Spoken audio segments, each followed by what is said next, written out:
The core question for the court to decide is who has political power in this country, the people or the politicians. In our democracy, the people are supposed to choose their representatives. But in North Carolina, too often the legislature is making that choice. They have turned our democracy upside down. They have abused the redistricting process to insulate themselves from accountability to the people and ensure their perpetuity.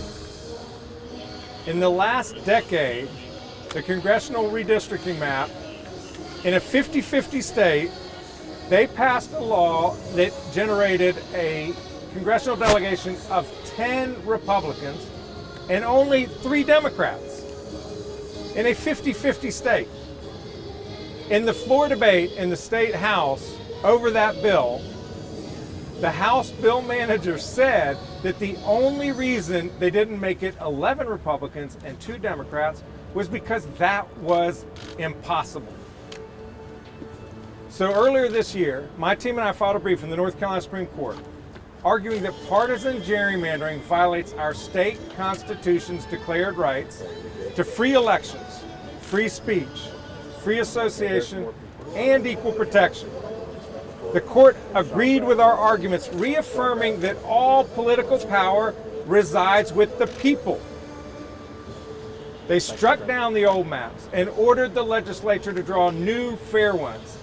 And in our midterm elections that happened just a few weeks ago, the people of North Carolina elected to Congress a delegation that had 7 Republicans and 7 Democrats in our 50-50 state. Unfortunately, the Republican legislative leaders in North Carolina have embraced an extreme, brand new, so-called independent state legislature theory. They argued this morning that they have the power to draw whatever congressional districts they want, even in violation of the will of the people as expressed in their Constitution and as interpreted by their state Supreme Court.